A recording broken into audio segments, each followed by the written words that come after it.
ያዩ የመንግስት አካላት ተጨመረ የተባለው ደሞዝ በተባለለት መስከረም ወር ይመጣል ብላችሁ ታስባላችሁ? የደሞዝ ጭማሪው ሁሉንም የመንግስት ደሞዝተኛን ይመለከታል ማለት ነው። መከላከያን ይመለከታል፣ ፖሊስን ይመለከታል፣ የመደበኛ ሲቪል ሰርቫንትን ይመለከታል፣ የጤና ባለሙያ፣ የትምህርት ባለሙያ ሁሉንም ነው የሚመለከተው ማለት ነው። በጣም ትርጉም ያለው ጭማሪ ነው የተደረገው። ዛሬ መስከረም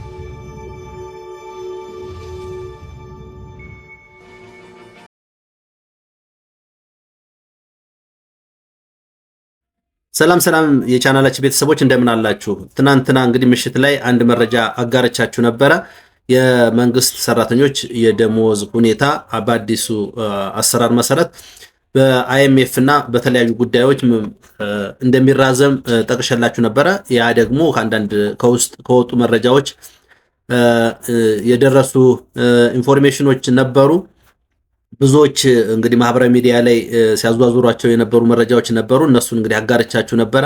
እውነት የሚመስሉ የተወሰኑ ነገሮችም አሉ። አሁንም ሚኒስቴር መስሪያ ቤቱ እርምጃ እየወሰደ ነው ብሏል። ኤልያስ መሰረት እንግዲህ የገንዘብ ሚኒስቴሩን አህመድ ሺዴን አነጋገርኩት ባለው መረጃ ባጋራው መሰረት ግልጽ የሆነ መረጃ አልሰጠም። ግን የሚራዘም ነገር እንደሌለና ክፍያው እንደሚቀጥል ከሳቸው መረጃ አግኝቻለሁ በሚል ማሰራጨቱን ይታወሳል። ይህንን መረጃ ላጋራችሁ ብዬ ነው።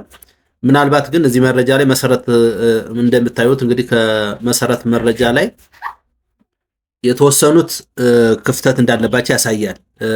ምን የሚላለ ከመስከረም ጀምሮ ታሳቢ የሚሆን ክፍያ ነውና አይራዘምም ይላል።